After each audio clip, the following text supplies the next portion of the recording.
শুধু ভক্ত সজ্জন মন্ডলী, আমরা সংক্ষিপ্ত সময়ের মধ্যে এই ভাগবত জয়ন্তী অনুষ্ঠানটি শুরু করেছি। আমাদের প্রচারণায় কাউকে বলতেও পারিনি, এই জন্য আমরা আন্তরিকভাবে দুঃখিত। সবাই আমাদের ক্ষমা করে দেবে। আজকে তৃতীয় দিন, এই তৃতীয় দিনে যে ভাগবতীয় কথামৃত শ্রবণ করাবেন, উনি সুদূর কমলগঞ্জ থেকে আগত পরম ভাগবত হেমন্ত কুমার সিং মহোদয়। হেমন্ত কুমার সিংহ, উনি কমলগঞ্জ থেকে আসছেন আমাদের ভাগবতীয় কথামৃত শ্রবণ করানোর জন্য। ওনার জন্য আশীর্বাদ রাখবো। এবং আগামী দিন চতুর্থ দিন আমাদের একাদশীও আগামী দিন ঘটছে। সেই সত্যি আমাদের শ্রী শ্রী প্রভু জগৎবন্ধু আশ্রম ও মিশনের যিনি অধ্যক্ষ পরম ভাগবত বন্দিপিতম ব্রহ্মচারী মহারাজ পাঠ করবেন চতুর্থ দিন। পঞ্চম দিন পাঠ করবেন রাজনগর থেকে আগত পরম ভাগবত নিত্যগোপাল গোস্বামী পাঠ করবেন পঞ্চম দিনে। ষষ্ঠ দিনে আমাদের ভৈরব বাজারে পরম ভাগবত প্রজ্ঞাবান ব্যক্তি, আমাদের সর্বজন শ্রদ্ধেয় পরম ভাগবত গোবিন্দলাল গোস্বামী পাঠ করবেন। আপনারা সকলে উপস্থিত হবেন এবং সকলে একটু ভক্ত আনার চেষ্টা করবেন। সবাইকে বলবেন, যেমন ভক্ত না হলে ভগবানের আনন্দ হয় না। তাই আপনারা ভক্ত, আপনাদের মাধ্যমে এই প্রচারটা করতে চাই, আপনারা একটু নিয়ে বলবেন। আর হলো আরেকটা বিশেষ কথা, এই অনুষ্ঠান করতে গেলে অনেক অর্থের প্রয়োজন আছে। যে যা পারে, যার যার সামর্থ্য আছে, সেই সামর্থ্য অনুপাতে আমাদের বাইরে ছোট সোনামণিরা এই আসলে আয়োজনটা করছে। ছোট ছোট সোনামণিরা, আমরা এটার মধ্যে ছিলাম না। ছোট্ট ছোট্ট সোনামণিরা এই উদ্যোগটা প্রোগ্রামটা করছে। তাই ওদেরকে একটু উৎসাহ দেবেন, একটু অর্থ দিয়ে, যাতে ওরা যদি উৎসাহ না পায় আপনাদের কাছে পরবর্তীতে কোনো কাজ করার উৎসাহ পাবে না। সেদিক লক্ষ্য রেখে ওরা একটা টেবিল নিয়ে বসে আছে, ওদেরকে যা পারেন সাধ্যমতো দিবেন। আর এই 7 দিন ভাগবত প্রবচন শুনবেন এবং মহাপ্রসাদ গ্রহণ করবেন। জয় জগন্নাথ। আগামীকাল একাদশী কীর্তন আছে, আপনারা কথা না বাড়িয়ে এখন আমরা সেই পরম ভগবানের দিক থেকে ভগবান উপাসনা করে যাই।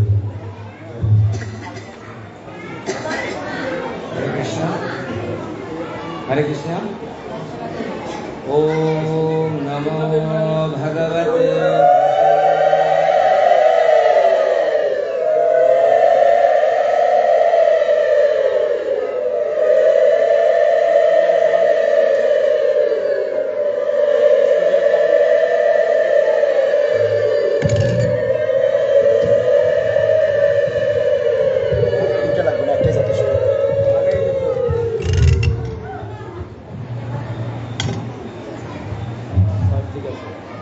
একটাই যথেষ্ট।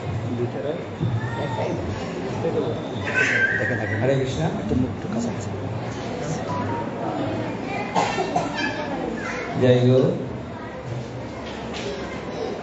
अज्ञानतिमिरान्धस्य ज्ञानाञ्जनशलाकया चक्षुरुन्मिलितं येन तस्मै श्रीगुरवे नमो नमः। नमो विष्णुपदाय कृष्णप्रेष्ठाय भूतले श्रीमते श्रीचन्द्रमोहन देववर्मति नामिने श्रीगुरवे नमः। परं गुरवे नमः, परात्पर गुरवे नमः, परमेष्टि गुरवे नमः। राधा कुंड समाश्रयी राधापद सेवा परम साधु ठाकुर भृतवर्यम वन्दे गोपालनाशकम् मणिपुरीकुलरत्नं साधुकुलभूषणम् गौरपादपद्मभृङ्गं श्रीगौराङ्गीं मञ्जलालियुथस्तसे भृङ्गमञ्जलिनामिने साधुठाकुरकं वन्दे भुवनेश्वरनामिने वन्दे वहं श्रीगुरो श्रीयुतपदकमलं श्रीगुरोन् वैष्णवां च श्रीरूपं साग्रजातं सहगणरघुनाथान्वितं तं सजीवं सादयितं सावधूतं परिजनसहितं श्रीकृष्णचैतन्यदेवं श्रीराधाकृष्णपदान् सहगणललिता श्रीविशाखान्वितां च अनर्पितचरिं चिरात् करुणयावतीर्ण कलौ समर्पयतु उन्नतमज्जलरसां भक्ति श्रियं हरिपुरतसुन्दरद्युतिकदम्ब सन्दीपितो सदा हृदयकन्दरे स्फुरतु वसति नन्दनं नारायणं नमस्कृत्य नरं चैव नरोत्तमम् देवीं सरस्वतीं व्यासो ततो जयमुदीरयेत्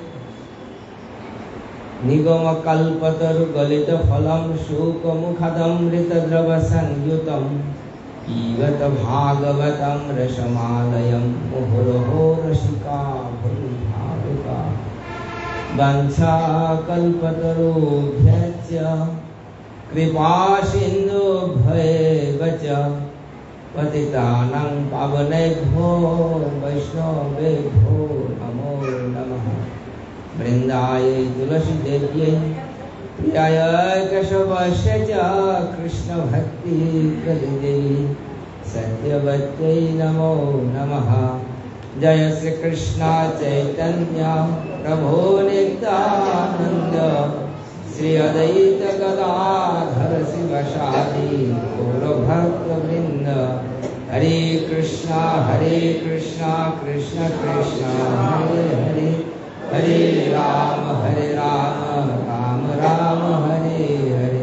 हरे कृष्णा कृष्ण कृष्ण हरे हरे हरे राम राम राम हरे हरे।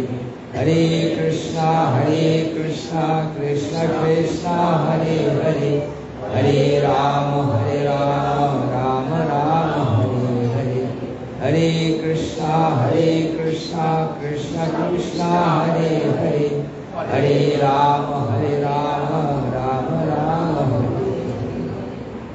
जय जय श्री राधे श्याम। শুধু গৌর ভক্তবৃন্দ, আজকে ভাগবত জয়ন্তী। শ্রীমদ্ ভাগবত জগতে প্রকটিত হয়েছিলেন গ্রন্থ রূপে ভাগবত কৃষ্ণ অবতার। ভগবানের অবতার কয়টি? অবতারের সংখ্যা আছে? বলে না 10 অবতার।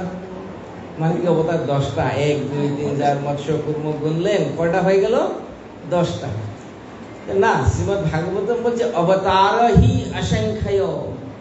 অবতারের কোনো সংখ্যা হবে না, গুণে শেষ করতে পারবেন না, অসংখ্য হবে। এর মধ্যে গ্রন্থরূপে ভাগবত কৃষ্ণ অবতার। ভগবানের এক অবতার হচ্ছেন স্বয়ং শ্রীমদ্ ভাগবতম। সনাতন গোস্বামীপাদ বলছেন শ্রীকৃষ্ণ পরিবর্তিতা। বলে গ্রন্থ শ্রীমদ্ ভাগবতম যদিও গ্রন্থ, গ্রন্থ কি আমরা বই বলবো?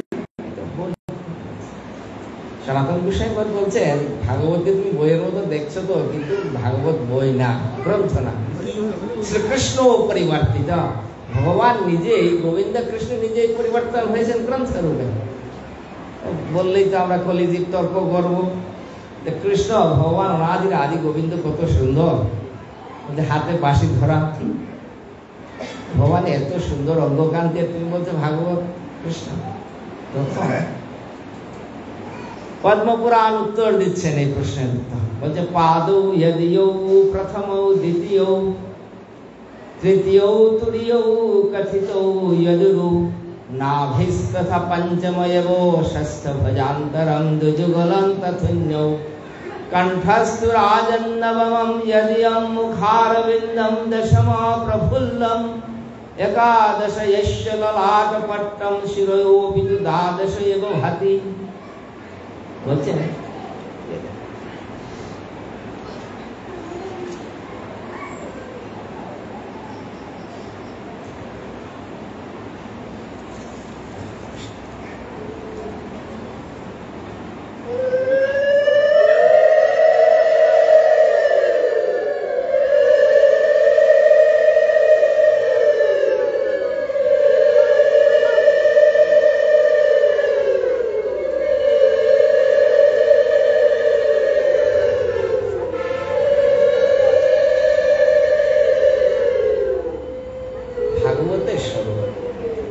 পদ্মপুরাণ বলছেন ভাগবতের কয়টি অঙ্গ? পদ্মপুরাণ বলছে 12টি অঙ্গ। এক একটি অঙ্গকে আমরা স্কন্ধ বলছি। প্রথম স্কন্ধ, দ্বিতীয় স্কন্ধ, তৃতীয় স্কন্ধ, এইভাবে 12টি স্কন্ধ আছে। দ্বাদশ স্কন্ধ সমবেতম শ্রীমদ্ ভাগবতম। কয়টি ভাগ? 12টি ভাগ।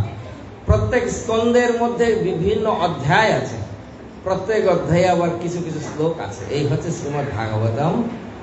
স্কন্ধ হচ্ছে 12টি আর শ্লোক হচ্ছে 18,000। এখন পদ্মপুরাণ বলছে পাদৌ যদিও প্রথমও দ্বিতীয়। শ্রীমদ্ ভাগবতের যে প্রথম দ্বিতীয় দুটি স্কন্ধ দেখতে পাচ্ছ, এটা হচ্ছে ভগবানের দুটি চরণ। এই যদি দেখার মতো যদি তোমার থাকে, তাহলে ভাগবতের মধ্যে তোমার গোবিন্দ কৃষ্ণের অঙ্গ দর্শন হবে। বলছেন পাদৌ যদিও প্রথম ও দ্বিতীয়। ভগবানের দুইটি চরণ হচ্ছে শ্রীমদ্ ভাগবতের দুইটি স্কন্ধ। তৃতীয় তুরীয় কথিত ইয়দুরু। তৃতীয় এবং চতুর্থ স্কন্ধ ভগবানের উরুদেশ। পঞ্চম নাভিস্তথা। পঞ্চম স্কন্ধ হচ্ছে ভগবানের নাভি। ষষ্ঠ ভুজান্তরম। ষষ্ঠ স্কন্ধ ভগবানের বক্ষস্থল। সপ্তম এবং অষ্টম হচ্ছে ভগবানের দুইটি বাহু। নবমম কণ্ঠস্থ রাজন। আর নবম স্কন্ধ ভগবানের কণ্ঠ। দশম স্কন্ধ ভগবানের শ্রীমুখ। একাদশ ললাট পট্টম। একাদশ স্কন্ধ ভগবানের ললাট। আর শিরো দ্বাদশ এব ভাতি। দ্বাদশ স্কন্ধ ভগবানের শিরদেশ। এরপর বলছেন কি তোমাদি দেবম করুণা নিধান। ভাগবতের বর্ণনা করছেন স্বয়ং পদ্মপুরাণ। বলছেন অখিল সমুদ্র সেতুন ভজামহে শ্রী ভাগবত স্বরূপম।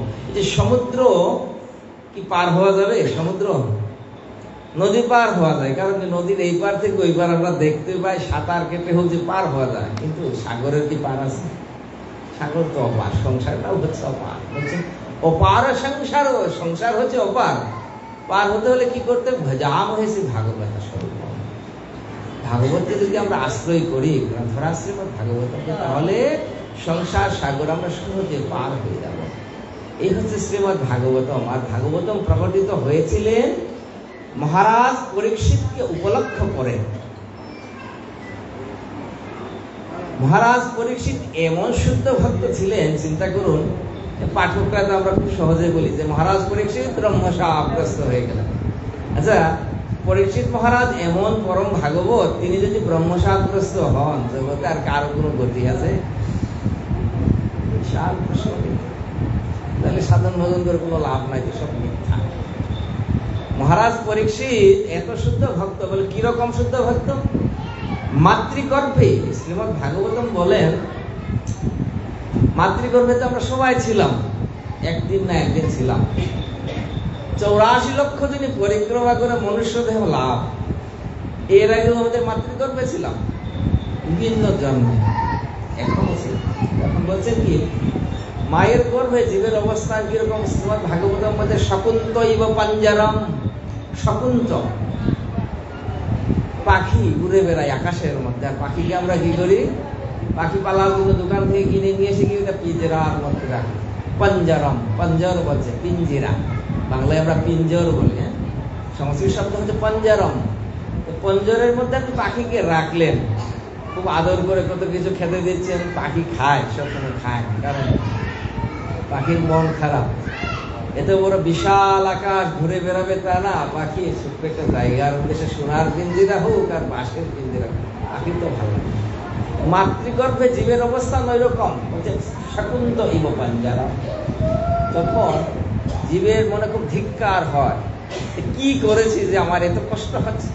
বিশেষ করে যখন মনুষ্য দেহ লাভ করে, তখন ভগবান কৃপা করে জীবকে দর্শন দেন। এই শ্রীমদ্ ভাগবতের কথা, যখনই ভগবানকে দর্শন করেন সাথে সাথে কি হয়, পূর্ববর্তী জন্ম জন্মান্তরের সমস্ত কর্মফল জীবের মধ্যে নিজেই দেখতে পারেন। তখন জীব বলছে, আহা, এই জন্য আমি এই করেছিলাম, ওই জন্য আমি এই করেছিলাম, এত কিছু করার পরে আজকে এই যে মাতৃগর্ভের কষ্ট, প্রভু আমি না বুঝে বলেছিলাম কেন আমার কষ্ট হচ্ছে, ওইসব চিন্তা করলে এটা আমার জন্য উপযুক্তই বটে। এই জন্য আমি যাওয়ার পর আর একমাত্র তোমার সাথে সম্বন্ধ হবে, কারোর সাথে কোনো সম্বন্ধ থাকবে না। ভগবান প্রশ্ন করেন, আসলে কি তোমার মনে থাকবে? তুমি চেষ্টা করে যে বলে, হ্যাঁ প্রভু সংকল্প করছি, আমি আর ভুল বারবার করবো না, অন্তত এইবার আর ভুল করবো না। সবাই দর্শন করি, শাস্ত্র বলছে। যখন আমাদের মাতৃগর্ভ থেকে আমরা যখন বাইরে আসি, তখন কি হয় বলে, নিকটস্থ মায়া ধরে ঝাপটিয়া ধরে। ওই যে মায়া আমাদের কি করে ধরে ফেলে, তখন আমরা সবকিছু ভুলে যাই, তখন আবার কিন্তু মহারাজ পরীক্ষিত ভগবানকে দর্শন করেছিলেন মাতৃগর্ভে। মাতৃগর্ভে তার একবার মৃত্যু হয়ে গেছিল, ভগবান নিজে তাকে রক্ষা করেছিলেন। ভগবানকে তিনি দর্শন করার পরে পরীক্ষিত মহারাজ ভগবানের ওই শ্রীমূর্তি কোনদিন ভুলেন না। এটাই গৌর হরিবল। পরীক্ষিত মহারাজ মাতৃগর্ভে ভগবানের যে শ্রীমূর্তি দর্শন করেছিলেন, আমরাও তো দর্শন করেছিলাম। শাস্ত্র অন্তত প্রায় বলে, আমাদের কারো মনে নাই, কিন্তু পরীক্ষিতের সম্পূর্ণ মনে আছে। সারা জীবন মনে ছিল এবং তিনি সবসময় ওই মূর্তিকে চিন্তা করতেন। সতত কৃষ্ণ চিন্তা যদি হয়, ঈশ্বর চিন্তা যদি হয়, ওই লোক কি কোনো পাপ করতে পারে? পরীক্ষিত মহারাজ ব্রহ্মসাব্যস্ত হবেন, এটা কি কোনো কথা? অবশ্যই এটা হচ্ছে ভগবানের লীলা মাত্র। জীবগোস্বামীপাদ বলছেন টিকার মধ্যে, ভাগবতে কিন্তু স্পষ্ট করেন নাই সুখদেব গোস্বামী, কিন্তু পরীক্ষিত আমাদের জীবগোস্বামীপাদ বলছেন ওটা হচ্ছে ভগবানের লীলা মাত্র। কি লীলা? এখন পরীক্ষিত মহারাজের মতো শুদ্ধ ভক্ত প্রায় উপবেশনে বসবেন, আর ওই সময় সুখদেব গোস্বামী তাকে ভাগবত বলছেন। পরীক্ষিত যদি ব্রহ্মসাপের এই লীলার মধ্যে না পড়েন, তাহলে তো তার ছুটি মিলবে না। রাজার কি ছুটি আছে বলেন? সবাই তো আমরা কিছু কিছু করি, চাকরি করি, ব্যবসা করি, এই করি, কিছু একটা না করি, ছুটি মেলে না। যদি আমরা জানতে পারি আমাদের চূড়ান্ত সময় একেবারে উপস্থিত, কিছুই করার নাই, তখন কিন্তু সবকিছু একেবারে একদিকে, তখন আমার ওই একটাই চিন্তা হবে, আমার কি হবে। আজকে পরীক্ষা এই জন্য এটা হচ্ছে ভগবানের লীলা। মহারাজ পরীক্ষিত এখন এ ভাগবতম এমন জিনিস, ভাগবত কি?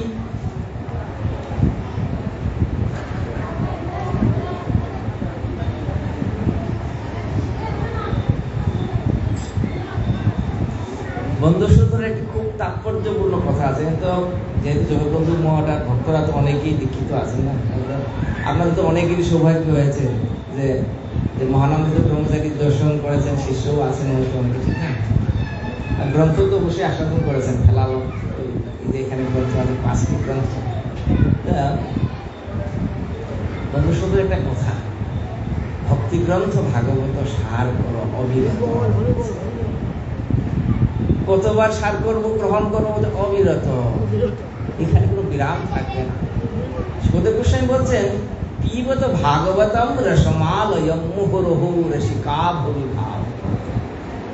পিবত ভাগবতম, ভাগবত পান করো। ভাগবত কি পান করো? রসমালয়ম, সমস্ত রসের আকর্ষণ শ্রীমৎ ভাগবতম, মুহুরহু, সতত। সুন্দর বলছে সার করো অবিরত, এর মধ্যে কোনো বিরাম থাকবে। ভাগবত 5 শেষ হয়, 10 দিন ব্যাপী, 100 দিন ব্যাপী করলেন, কি বলে বিশ্রাম দেওয়া হয়। এখানে শেষ বলে পাঠটি শেষ হলে বিশ্রাম দেওয়া হচ্ছে সাময়িকভাবে।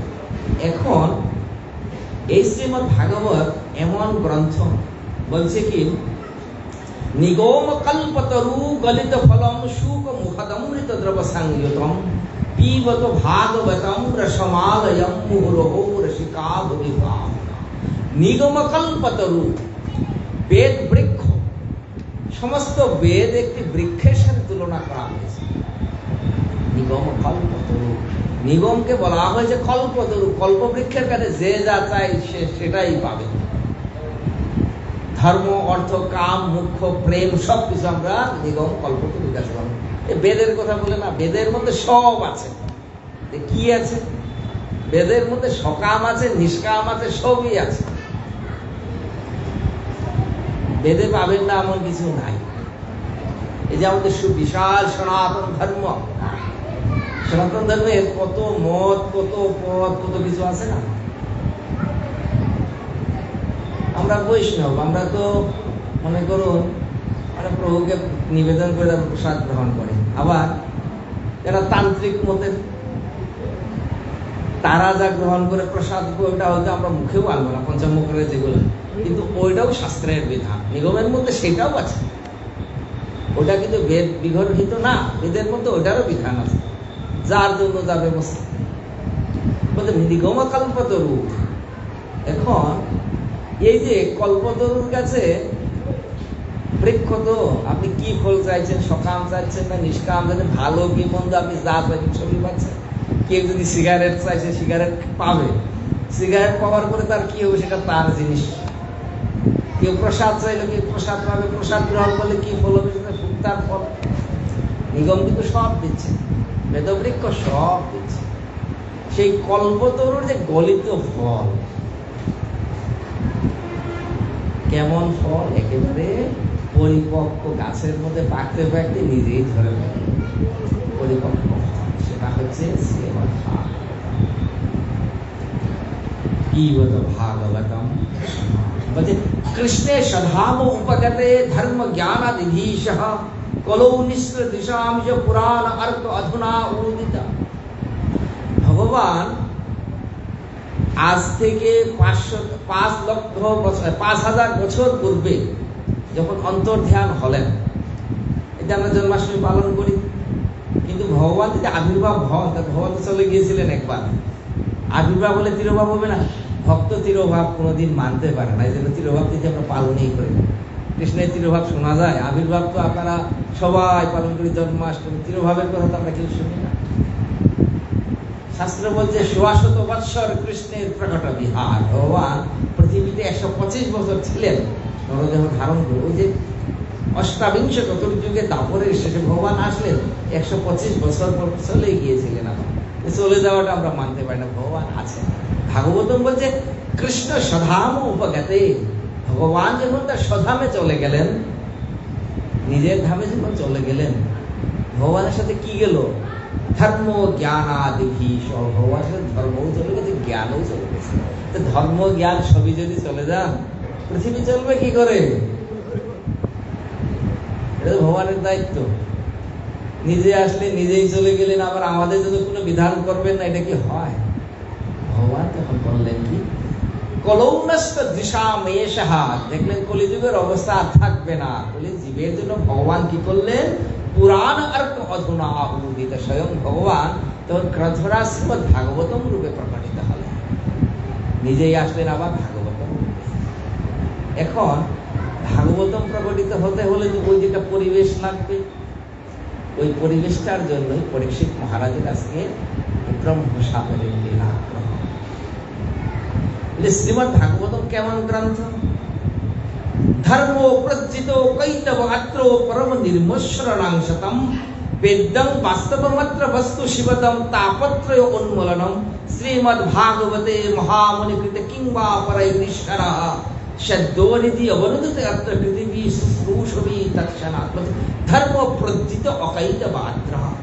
এইখানে এমন ধর্মের কথা বলা হয়েছে শ্রীমদ্ ভাগবতের মধ্যে, এর মধ্যে অকৈতব কোনো ছলনা নাই। ধর্ম নামে পৃথিবীতে যত কিছু চলে, ভাগবত কহে সব পরিপূর্ণ চলে। ভাগবত বলছে ধর্ম বলে পৃথিবীতে যা দেখছো এগুলোর মধ্যে ছলনাই বেশি।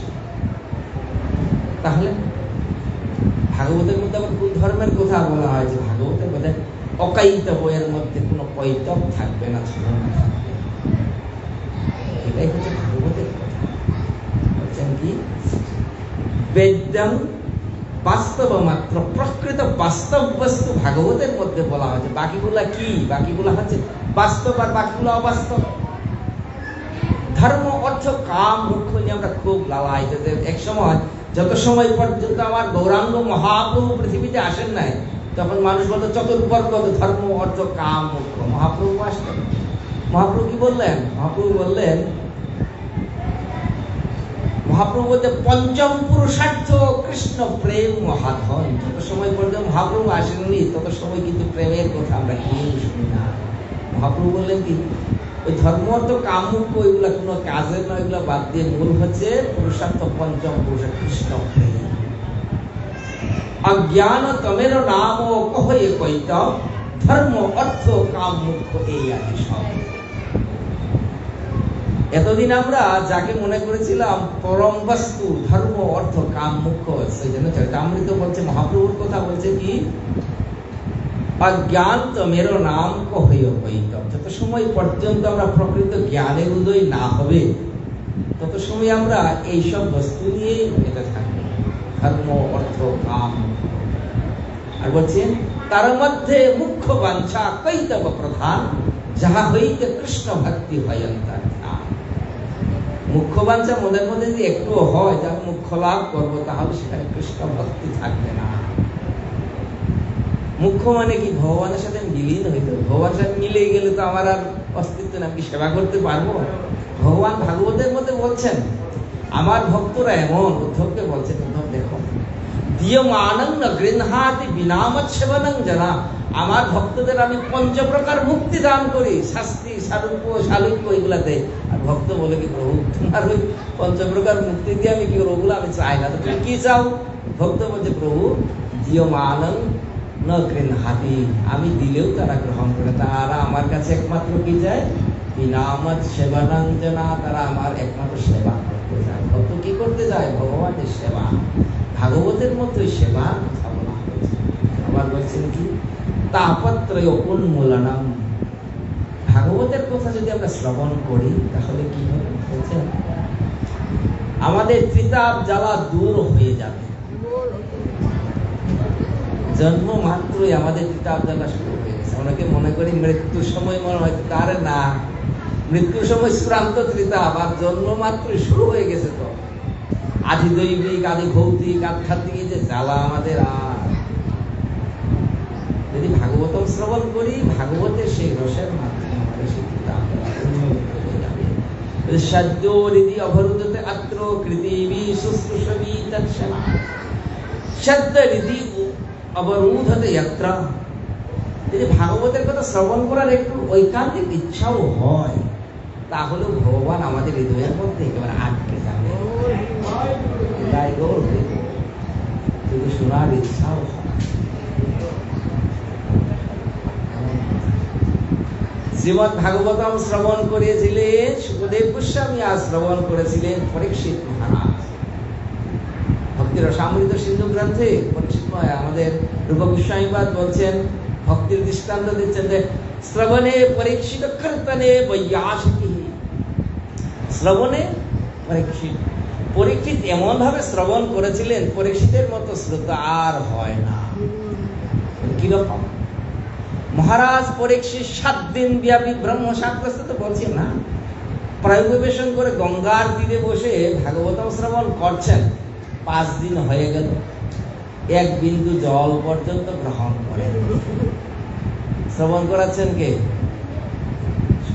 সুখদেব তো জন্ম থেকেই মুক্ত। তো সুখদেব গোস্বামী মনে করুন বলছেন, মহারাজ আমি তো জন্ম থেকে এইসব আহার কৃষ্ণার ঊর্ধ্বে, কিন্তু আপনি তো রাজা ছিলেন, ভোগের মধ্যে ছিলেন। 5 দিন ব্যাপী আপনি কিছুই গ্রহণ করেন, প্রসাদ একটু গ্রহণ করেন। ভগবানের প্রসাদ সমস্যা নাই, শ্রবণ করা যাবে, প্রসাদ গ্রহণ করেন। তখন মহারাজ পরীক্ষিতের ভাবটা দেখুন। মহারাজ পরীক্ষিত বলছেন, নৈষাতি দুঃসহা সুলমম त्यक्तुदाम विबाधका पीबत तन्मुखं भूजच्युतो हरिकथामृतं पते हृदे नैषाति दुस्सहा शुन्मां त्यक्तुदाम विबाधका। আমি আপনি বলছেন আমি 5 দিন ব্যাপী জল পর্যন্ত গ্রহণ করি, ঠিক আছে, কিন্তু জীবের ক্ষুধা তৃষ্ণা লাগে কোন সময়? যখন উদর একেবারে কি থাকে, খালি থাকে নাকি পূর্ণ থাকে? ভরা পেটে কি ক্ষুধা লাগে বলুন? একেবারে ভরপেট খেয়ে নিলে তখন কিছু মিষ্টান্ন আর ভালো লাগছে না, কারণ কি ভরা পেটে আর যাবে কোথায়, তখন আর ক্ষুধা তৃষ্ণা লাগছে না। বলছেন আমি 5 দিন ব্যাপী প্রাকৃত কোন বস্তু গ্রহণ করিনি, কিন্তু পিবতাতান মুখাম ভূজচ্যুত হরিকথামৃতম, আপনার শ্রীমুখ থেকে যে হরিকথা নিঃসৃত হচ্ছে, 5 দিন ব্যাপী হরিকথা পান করতে করতে আমার সমস্ত ইন্দ্রিয়, পঞ্চ কর্মেন্দ্রিয়, পঞ্চ জ্ঞানেন্দ্রিয়, একাদশ ইন্দ্রিয় সম্পূর্ণ পরিপূর্ণ হয়ে গেছে, কিন্তু আমার একটু ক্ষুধা তৃষ্ণাও লাগছে না। কত বড় ঐক্য! আবার এত সীতার কথা বললাম, যে পাঠক তার কত বড় দৃষ্টান্ত। সুখদেব গোস্বামী কেমন ছিলেন? ফেলালব যারা পড়েছেন মহানামৃত ব্রহ্মচারীজি মহারাজের, তারা এটা পেয়েছেন, অবশ্য অন্যরা বুঝতে পারবেন না, এখানে বলেছেন দেখলাম। আজকে সুখদেব গোস্বামী মহানামৃতজির অনুধ্যান ফেলালবের মধ্যে তিনি বলছেন, সুখদেব গোস্বামী মহারাজ ভাগবতম আমরা বলি কি শ্রবণ করা, শ্রবণ না, একেবারে সুখদেব পরীক্ষিতের লীলা দর্শন করিয়েছেন। কিরকম? রাসের মধ্যে ভাগবতের মূল কিন্তু রাস পঞ্চাধ্যায়, ব্রহ্মচারীদের 2য় খণ্ডের মধ্যে এই রাস পঞ্চাধ্যায় আছে, তিনি ফেলালবের মধ্যে আস্বাদন করাচ্ছেন। বলছে ভগবান আজকে কেলি কদম্ব বলে বংশীধ্বনি করলেন, সুখদেব গোস্বামী শোনাচ্ছেন কথা, রাসের কথা, পরীক্ষিত শ্রবণ করছে। হ্যাঁ, এক পর্যায়ে সখীদের মধ্যে এমন ভাব হলো, বংশীধ্বনি শ্রবণে সবাই চলে আসলেন। এইখানে সব এমন এক শ্লোক ব্যবহার করতে সুখদেব বলেন, মহারাজ পরীক্ষিত ব্রজস্ত্রীয় আজগ্মুহ।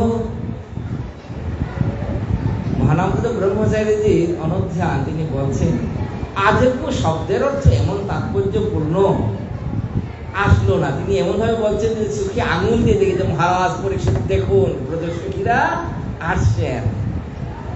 আসছেন বললে কি হবে? উপস্থিত আমারও থাকা লাগবে, আর যে দেখবে তা সেও থাকতে হবে। কিন্তু মানে তিনি লীলার মাধ্যমে আজকে সুখদেব গোস্বামী মহারাজ পাঠ করছেন হরিদ্বার ব্রহ্মকুণ্ডে, কিন্তু পরীক্ষিতকে নিয়ে তিনি সরাসরি বৃন্দাবনে চলে গেলেন। এটা হচ্ছে আমাদের ব্রহ্মচারীজির লালবের ভূমিকা এরকম হচ্ছে। আমাদের শ্রোতাও হতে হবে ওই রকম, পাঠকও হতে হবে ওই রকম। আমরা তো কলেজে, ঠিক না, গড়ি দেখে সব চলতে হয়। একাদশী আমরা যারা করি না, হ্যাঁ, কত সমস্যা আমাদের, গ্যাস্ট্রিকের সমস্যা, এই সমস্যা, সেই সমস্যা। একাদশীর মধ্যে অনুকল্পের নাম করে আমরা কত কিছু গ্রহণ করছি। কি এর একাদশীতে আরো ভালোই লাগে, ওর কত কিছু আমরা খাই, ঠিক না? চিন্তা করুন। আর মহারাজ পরীক্ষিত 5 দিন ব্যাপী, 7 দিন ব্যাপী অনশন করে একেবারে জল গ্রহণ না করে পিবত ভাগবতম রসমালয়ম মুহুরহ রসিকা ভূমিকা। আজকে এই ভাগবতের মধ্যে বলে, শ্রীমদ্ ভাগবতম পুরাণম অমলম যৎ বৈষ্ণবানাং প্রিয়ম यस्मिन् परमहंसमेकममलं ज्ञानं परं गीयते तत्र ज्ञान विराग भक्ति सहितं निष्कर्माविष्कृतं तस्सृण्वन् सुपठन् विचारण पर भक्तादिनुचन्दनः। আবার অন্যান্য পুরাণগুলো নিজেই ভাগবতকে অনেক উপরে দৃষ্টান্ত দিয়েছে। ভাগবতম কি? ভাগবতম হচ্ছে পুরাণ চক্রবর্তী অমল পুরাণ। নরোত্তম দাস ঠাকুর বলছেন, বিচার করিতে মনে লীলার আস্বাদনে মধ্যস্থ শ্রী ভাগবত পুরাণ। কত বড় কথা! মধ্যস্থ। 2 দলের মধ্যে বিবাদ হয়েছে, কথা কাটাকাটি হচ্ছে, এখন তর্ক করছে, কিন্তু গোয়ার না। এখন তর্ক যদি হয়, 2 দলেই বলতে একটা সমাধান হোক, 2 জনের কথাই তো আর সমাধান হবে। 3য় পক্ষ দরকার, যার কথা 2 জনেই মানবে। পুরাণগুলো আমরা যখন পড়বো, পুরাণ শাস্ত্র, বিভিন্ন শাস্ত্রের মধ্যে আমাদের মধ্যে বিভিন্ন মনের মধ্যে বাদ বিষমবাদ সৃষ্টি হবে। তখন মধ্যস্থ কে হবে বলেন? মধ্যস্থ শ্রী ভাগবত। ভাগবত হচ্ছে মধ্যস্থ, তিনি হচ্ছেন বিচার কর্তা। ভাগবতের সাথে যার বিচার মিলবে তাকে আমরা গ্রহণ করব, অন্যগুলো আমাদের বিচারের দরকার, এগুলো আমাদের গ্রহণ করবো না। এখন গরুড় পুরাণ বলছে, দেখুন ভাগবতের কথা বলছে, অর্থ অয়ং ব্রহ্ম সূত্রাণম ভারতার্থ বিনির্ণয় গায়ত্রী ভাষ্যরূপ অসৌ বেদার্থ পরিবৃংহিত। গরুড় পুরাণ বলছে ভাগবতের কথা, বলছে ভাগবত এমন জিনিস তোমরা জানো, অর্থ অয়ং ব্রহ্ম সূত্রাণম, স্বয়ং ব্রহ্মসূত্রের অর্থ স্বরূপ, ভাষ্য স্বরূপ হচ্ছে শ্রীমদ্ ভাগবতম। আর ভারতার্থ বিনির্ণয়, মহাভারতের তাৎপর্য হচ্ছে এই শ্রীমদ্ ভাগবত। গরুড় পুরাণ বলছে গায়ত্রী ভাষ্যরূপ অসৌ, বেদের মূল হচ্ছে গায়ত্রী মন্ত্র, গায়ত্রীর প্রকৃত অর্থ হচ্ছে এই শ্রীমদ্ ভাগবত। এটা ভাগবত বলছে না, বলছে গরুড় পুরাণ। আবার সর্ব বেদান্ত সারং হি শ্রীমদ্ ভাগবতমিষ্যতে তদ্রসামৃত তৃপ্তস্য নান্যত্র সিদ্ধ্যতি কচিৎ। চারি বেদ উপনিষদে যত কিছু হয় তার অর্থ ব্যাস করিল সঞ্চয়, যেই সূত্রে যেই ঋক বিষয় বচন, ভাগবতে সেই ঋক শ্লোক নিবন্ধন। অতএব ব্রহ্মসূত্রের ভাষ্য ভাগবত, ভাগবত শ্লোক সহ উপনিষদ কহে একমত। ভাগবতের যা কথা বেদেরও সেই তাৎপর্য। এই জন্য ভাগবতের এত মর্যাদা। বিভিন্ন জায়গায় আমরা ভাগবতের শ্রবণেই তো শুনি, ঠিক না? অন্য বেদের অন্য পুরাণগুলোকে তো পঠন পাঠন হয়, ভাগবতের এত ভাষ্য, এত টিকা, অন্যগুলার একটা টিকাও হবে না। 18 পুরাণ তো অবশ্যই, কিন্তু বাকি পুরাণগুলোর তো টিকাও নেই, চর্চাও হয়।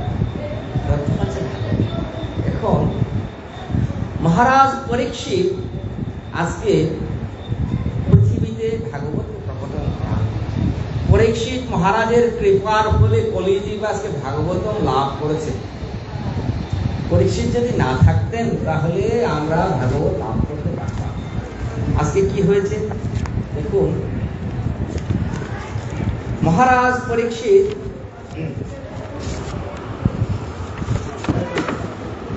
এই ভাগবতম সুখদেব গোস্বামী শ্রবণের পূর্বে ভগবান যখন অপ্রকট হয়ে গেলেন, তখন ভগবানের শুদ্ধ ভক্ত উদ্ধব শ্রবণ করাচ্ছেন কাদের? ব্রজবাসীদের। বলছে গোবর্ধনার দিনে দূরে বৃন্দারণ্যে সখীস্থলে পবিত্র কুসুম্বাম্বুধৌ কৃষ্ণ সংকীর্তনোৎসবম। উদ্ধবজি হরিকীর্তন করছেন, ভাগবতম শ্রবণ করছেন, আর শ্রবণ করছেন শুধুমাত্র ব্রজবাসী শুদ্ধ ভক্তরা। ঠিক ওই সময় ভাগবতের এই অমৃত কথা শ্রবণ করার জন্য উপস্থিত হয়েছেন আমাদের পরীক্ষিত মহারাজ। পরীক্ষিত কেন গেলেন? ভাগবতের কথা শ্রবণ করার জন্য। তখন আজকে উদ্ধব বলছেন পরীক্ষিতকে উপলব্ধি করেন, কৃষ্ণের পরিত্যক্তে ভূতলে বলবান কলিহি করিষ্যন্তি পর বিঘ্নম সৎকার্যে সমুপস্থিতে তস্মাৎ দিক বিজয়ং ইয়াহি কল নিগ্রহমাচরঃ অহন্তু মাসমাত্রেণ বৈষ্ণবে হৃদয়মাস্থিতঃ।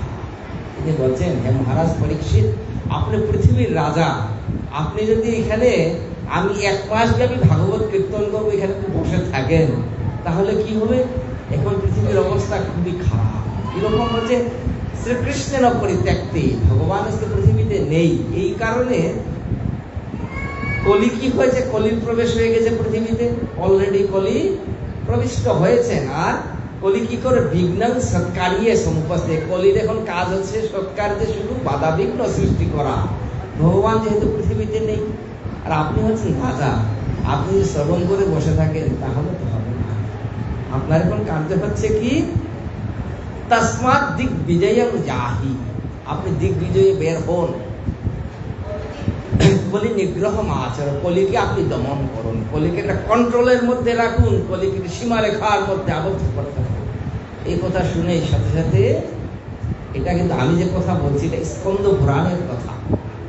স্কন্দ পুরাণে ভাগবতের এই পরিপ্রেক্ষিতে আলোচনা করছি। যে আমরা বলি পরীক্ষিত ব্রহ্ম সাব্যস্ত হয়ে গেলেন, ওই পরিপ্রেক্ষিত বোঝার জন্য আমি বলছি। তখন পরীক্ষিত মহারাজের মন খারাপ হয়ে গেল, হ্যাঁ সবাই ভাগবত শ্রবণ করবে, আপনার মতো শুদ্ধ ভক্তের মুখে, আর আমার সে ভাগ্য নাই, আমি কি শ্রবণ করতে পারবো?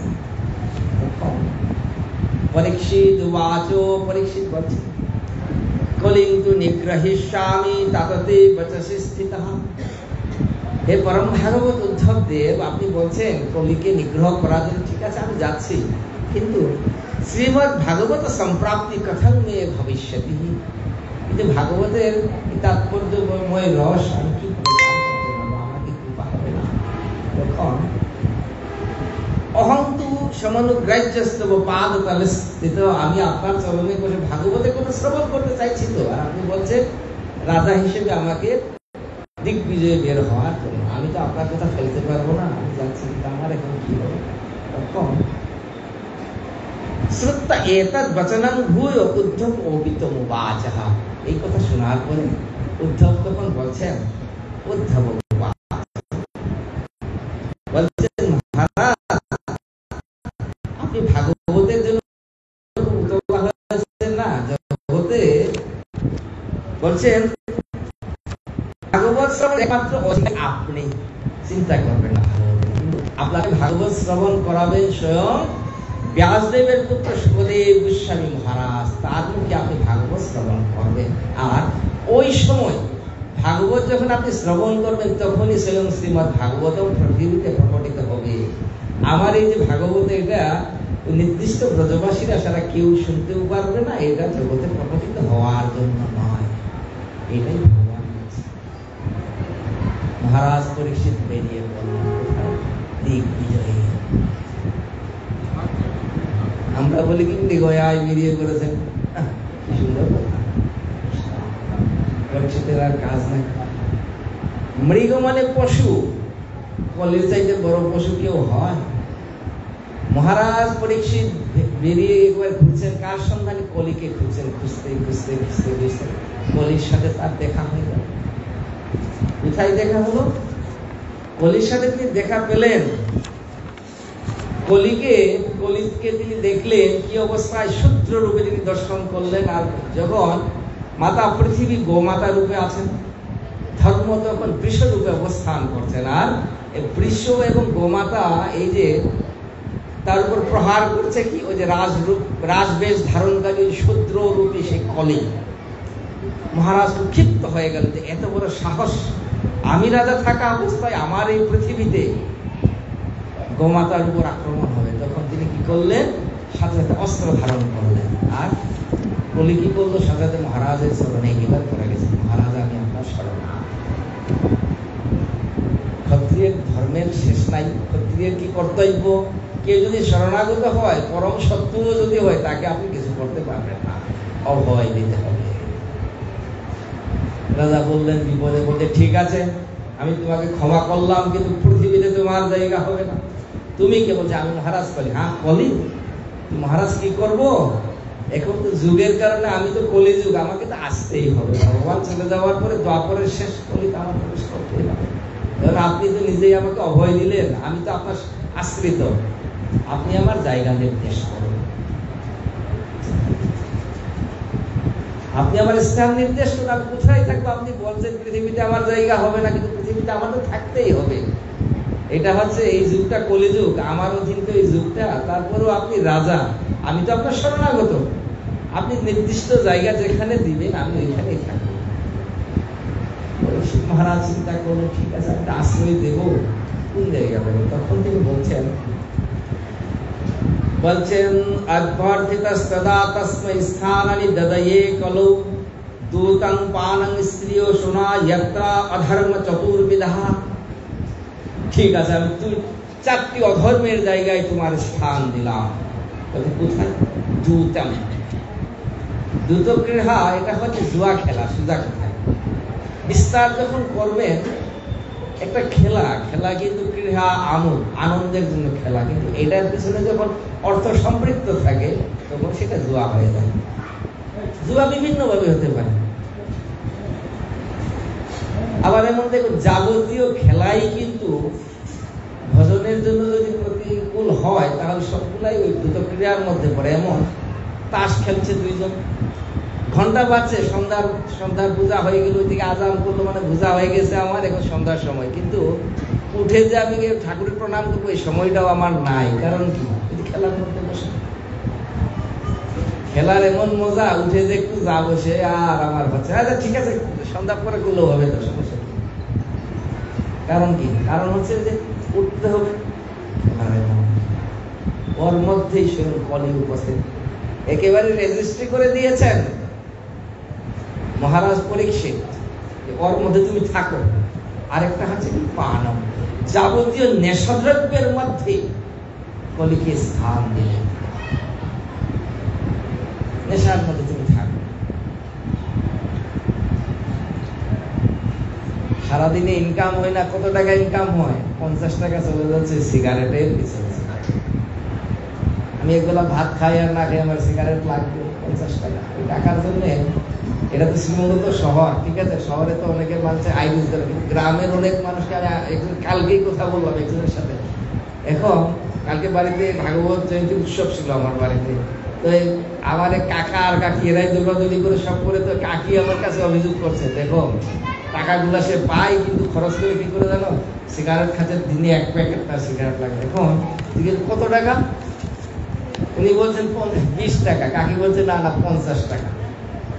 দিনে 50 টাকা খরচ করার মতো সামর্থ্য কিন্তু ওনার নাই, কিন্তু ওনার খরচ করতেই হবে। কোথা থেকে উনি করবে সেটা জানেন না। নেশা এমন জিনিস, সামান্য পান বলছে বা পান একটু খাচ্ছেন, একাদশী দিন কি পান খাওয়া যায়? যারা পান খাতে বলছে 4টি জিনিসে আপনার ব্রত ভঙ্গ হয়ে যাবে। কি জিনিস? বলছে পান খেয়ে ফেলেন একাদশীর দিন, আবার দিবানিদ্রা, রাতের বেলাও তো জাগরণ করার কথা, তা ভগবান বললেন ঠিক আছে জাগরণটা নাই, রাতে না হলে দিনের বেলা ঘুমান যাবে না।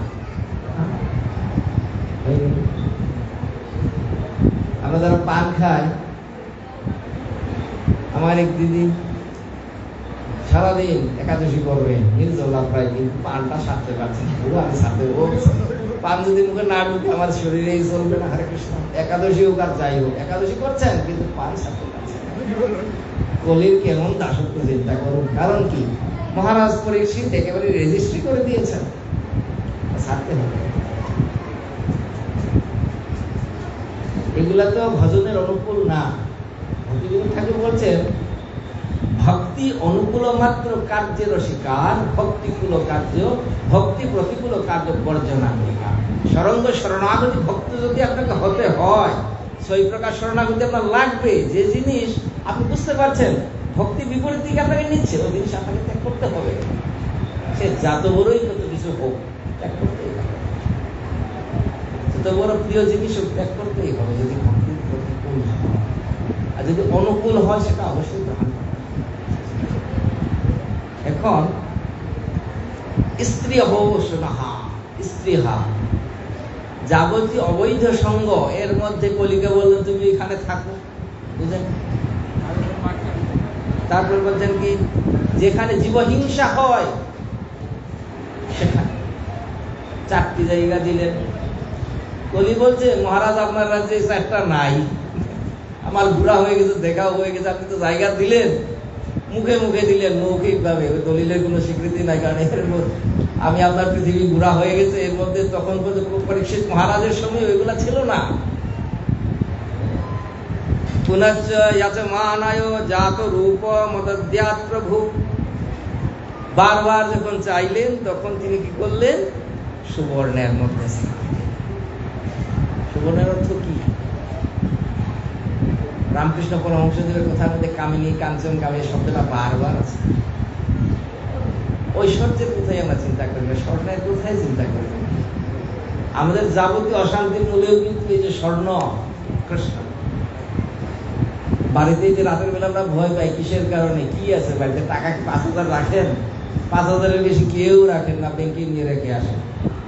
5,000-এর বেশি কেউ বাড়িতে রাখে না। বাড়িতে যারা রাতের বেলা আসবে তারা জানে টাকা পয়সা নাই, কি আছে? স্বর্ণ আছে। স্বর্ণটাই শান্তির মূল। পরিবারে অশান্তি হচ্ছে স্বর্ণের কারণে। হ্যাঁ, এই স্বর্ণ দিয়ে আমরা শরীর সাজাচ্ছি খুব সুন্দর করে, ঠিক না? হাতের বালা, নাকি, সেটা ছেলেরাও তো ব্রেসলেট পরে, কত কিছু করে না, মায়েরা একটু বেশি ব্যবহার করি আমরা। কিন্তু ভাগবতম কি বলছে জানেন? ভাগবতম বলছেন কাঞ্চন কাঙ্কন উবা, হাত দিয়ে, এই হাত দিয়ে আপনি তো হরিসেবায় ব্যবহার না করেন, যে হাত দিয়ে ভগবানের সেবা হয়নি, ওই সেবা যতই কাঞ্চন কঙ্কন উবা, সোনার ব্রেসলেট বালা দিয়ে আপনি যতই সাজান, ও হাত হচ্ছে সাবও করো মৃত মানুষের হাতের। আপনি 5,000 টাকার ঘড়ি করলাম, খুব সুন্দর, ভাগবতম বলছে ওই সৌন্দর্যের কোনো মূল্য নাই। যার হাত দিয়ে কৃষ্ণ সেবা যত হয়েছে সেই হাত তত সুন্দর। আজকে মহারাজ পরীক্ষিত দিলেন। এখন পরীক্ষিত মহারাজ তারপরে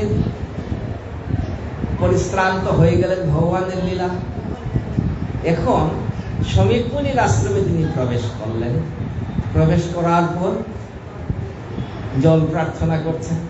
সমীপ মুনি কি তখন পৃথিবীতে তার শরীর আছে কিন্তু মন তো নেই, ধ্যানস্থ, গভীর ধ্যান মাত্র, ভগবানের সাথে একেবারে তিনি মিলে গেছেন, এমন অবস্থা।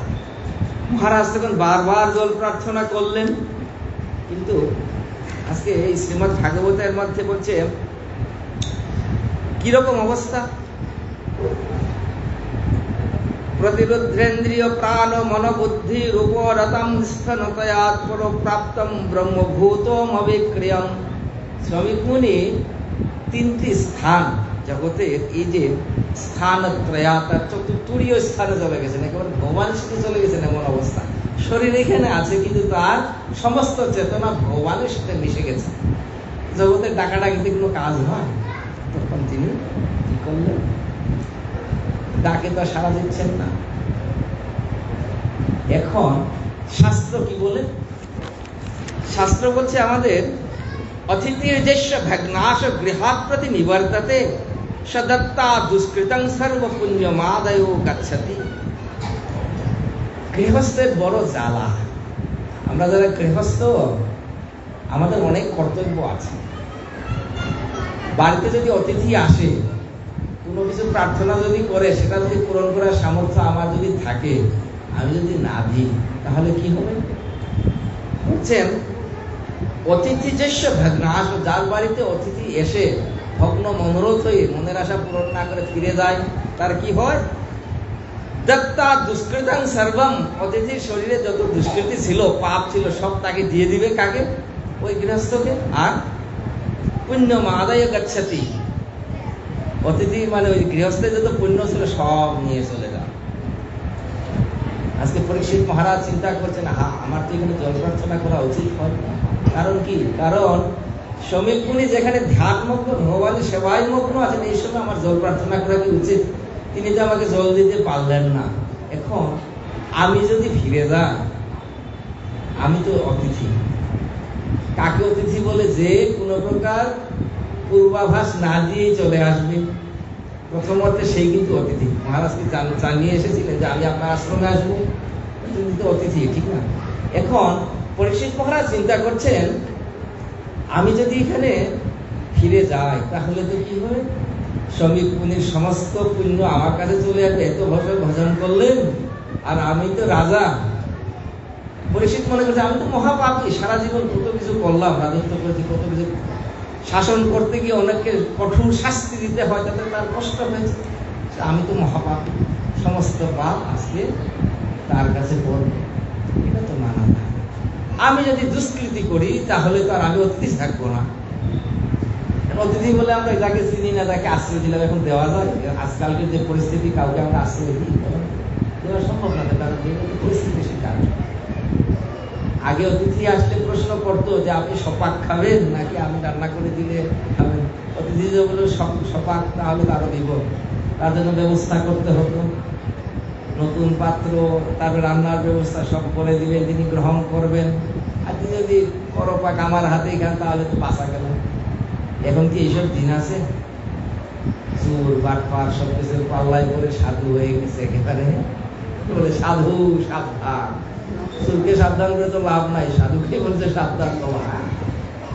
মহাপ্রভু বলছেন শুক্ল বস্ত্রে মসিবিন্দু জৈসে নলুকায়, সন্ন্যাসীর দুষ হয়েছে সর্বলোকে গায়।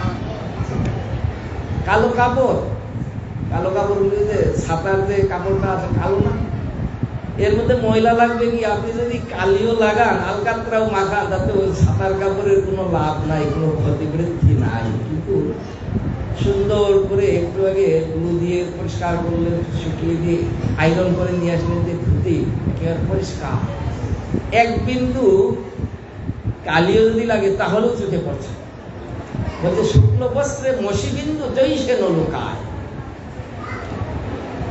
সাধুদেরই তো বিপদ, শাস্ত্রের জন্য সাধু সাবধান, তুমি সাবধান থাকো। আর ওই এদের সাবধান করে কি, ওরা তো পড়েই গেছে অলরেডি। সাধুকে সাবধান করা হচ্ছে, বড় বিপদ, সাধুদের রাজ্যে বড় বিপদ। এখন পরীক্ষিত মহারাজ চিন্তা করছেন আমি যদি দুষ্কৃতিকারী হয় তাহলে তো আমি আর অতিথি থাকলাম না, আমি এমন কাজ করব মহা অপরাধী হয়ে যাব, আর শ্রমিক মুনির কোনো অপরাধ হবে না, আমিও আমার অপরাধ নিয়ে চলে যাই। তখন তিনি কি চিন্তা করলেন, এমন কাজ করতে হবে। কি কাজ করলেন মহারাজ? তখন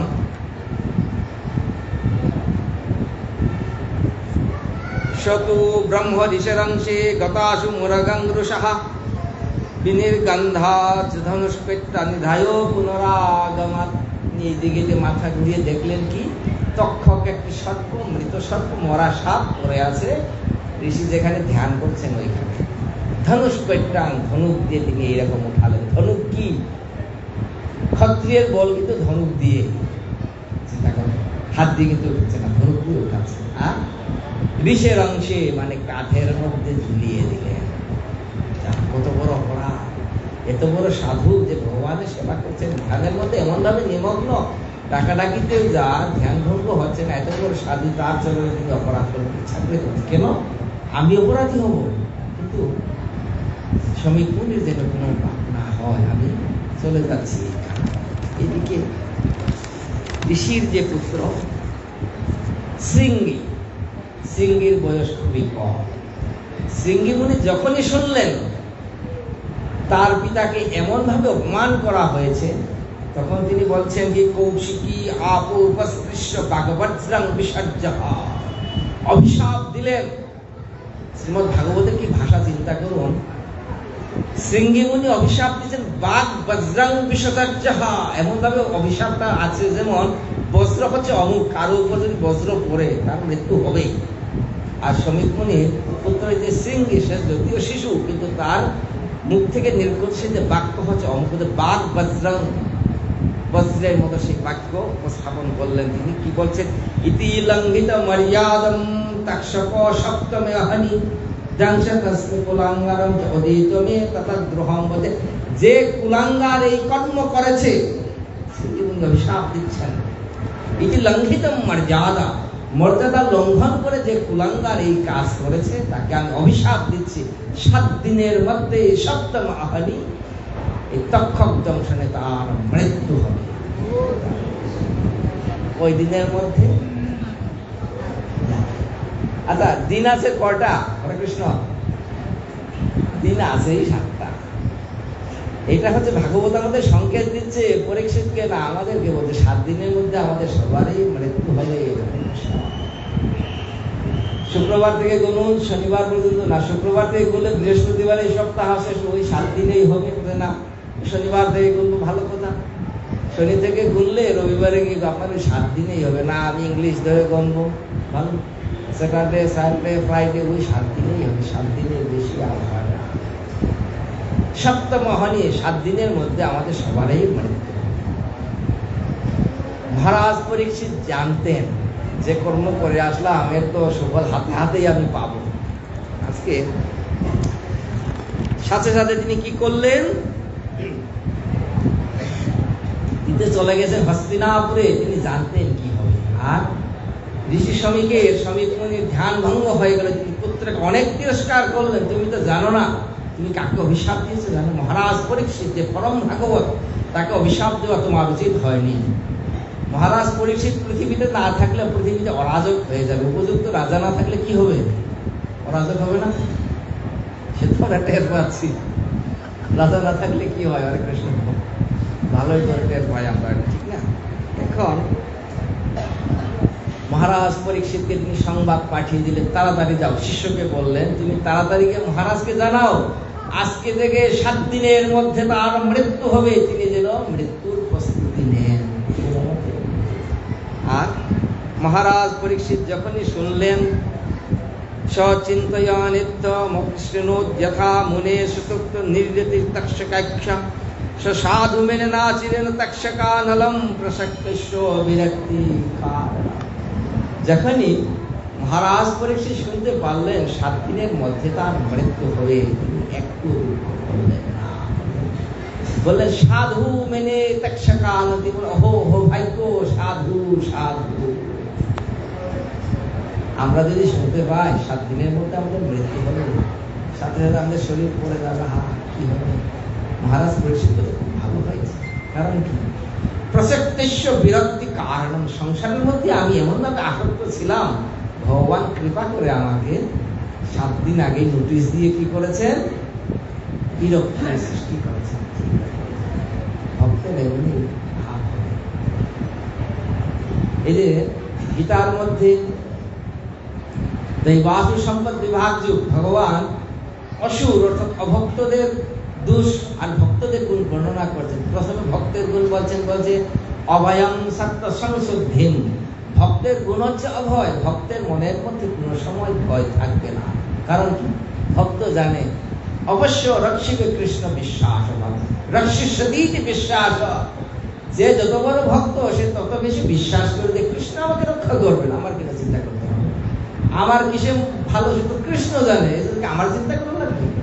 ও তুমি ভালো জানো কৃষ্ণ। এই শরণাগতি কার কত বেশি? আমরা যত পার্সেন্ট ভক্ত, আমাদের মনের মধ্যে শরণাগত তত বেশি হবে। আপনি যদি 2% ভক্ত হন, আপনার শরণাগতি হবে 2%। আপনি যদি 100% শরণাগত হন, তাহলে আপনি 100% ভক্ত।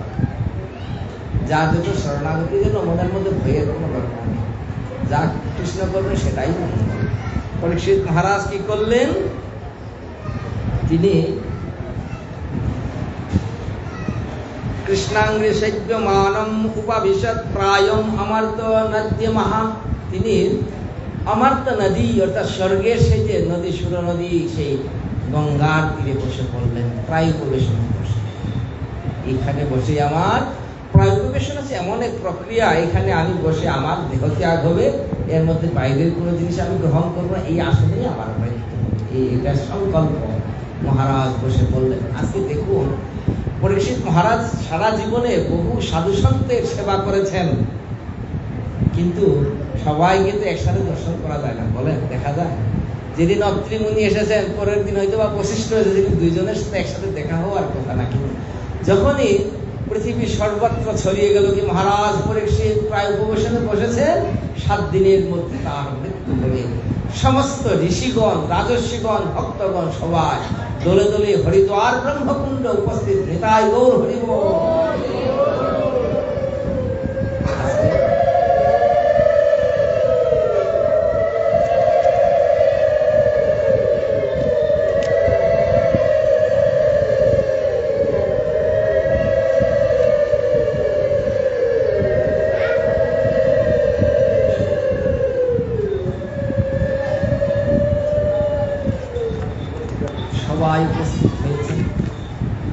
মহারাজ পরীক্ষিত সবাইকে প্রণাম করছেন। এখন ঋষিরা চিন্তাই করে গেলেন 7 দিনের মধ্যে পরীক্ষিতের জন্য কি ব্যবস্থা করা যায়। সব ঋষির তো মত এক না, না আসৌ ঋষিদেশ্য মতান না ভিন্নম। ঋষিদের বিভিন্ন মত। একজন বলছে যে যেভাবে সিদ্ধি লাভ করেছে তিনি ওই পথের কথা বলছেন। তুমি মহারাজ, আপনি যুগ অবলম্বন, যুগ আপনাকে আমি শেখাবো, 7 দিনের মধ্যে আপনি ভগবানকে পেয়ে যাবেন। আরেকজন বলছে না না, যুগে কি 7 দিনে হবে? হবে না, মন চিত্ত স্থির করতে অনেক সময় লাগে, আপনি যজ্ঞ করুন। আরেকজন বলছে না না না, যজ্ঞ করতে অনেক সময় দরকার, এতেও হবে না। আরেকজন বলছে আমরা না হয় কীর্তন করি, কীর্তন করে তো হবে না, এখন কি করা যায়? কিন্তু সবার কথা শোনার পর সবাইকে প্রণাম করলেন মহারাজ পরীক্ষিত। তিনি সবার শেষে বলছেন কি, तमुपजातं प्रतयन्तु विप्रा गंगादते विधितचित्तमिषे द्विज उपसृष्ट कुहकं तक्षकं वा दशतु अलम गायतो विष्णु गाथा। তিনি বলছেন আজকে আমার এত বড় ভাগ্য দেখুন, সম্মুখে নদী অর্থাৎ অলকানন্দা সেই মাতা গঙ্গা প্রবাহিত হচ্ছেন, যার গঙ্গার জন্য কোথায় ভগবানের চরণ থেকে। গঙ্গাকে বলা হয় বিষ্ণুপদী গঙ্গা।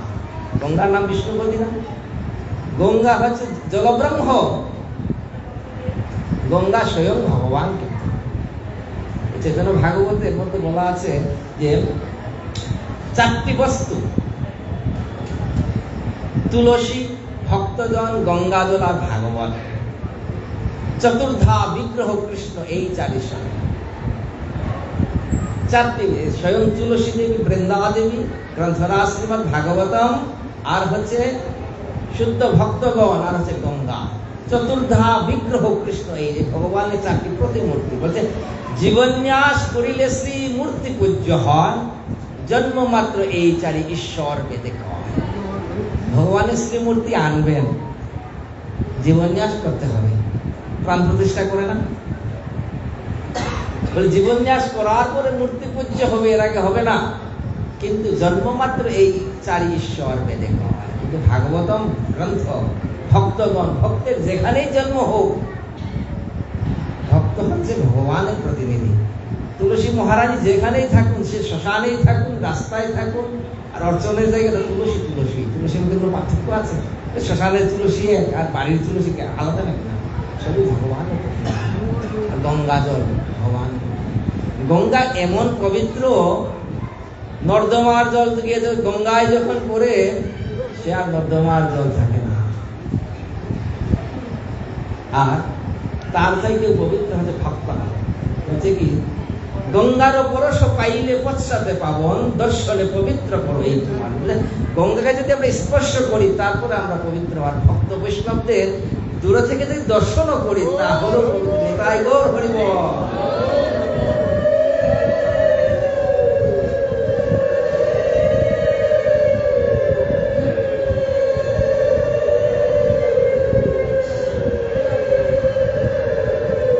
মহারাজ পরীক্ষিত বলছেন দ্বিজ উপসৃষ্ট কুহক তক্ষক বা।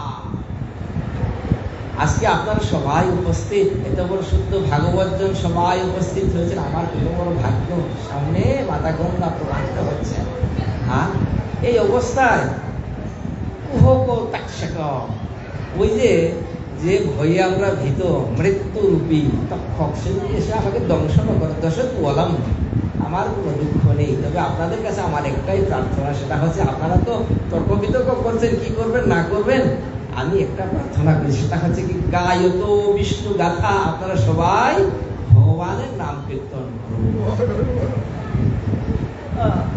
কীর্তন যদি করতে হয়, এই যে পঞ্চতত্ত্ব আমি আগেই বলতাম, পঞ্চতত্ত্ব কীর্তন করলে যে ব্রহ্মচারী মহারাজ, এত ভালো লাগছে আমার, আমি অনেক দিন করে শুনলাম, অনেক দিন। আজকে কীর্তনটা আমার মনটা একেবারে কি করে দিচ্ছে, আমি অনেক দিন করে শুনলাম। আজকে পঞ্চতত্ত্ব ওই যে বন্দনাটা এত ভালো লাগলো আমার, চিন্তা করুন কীর্তনটা।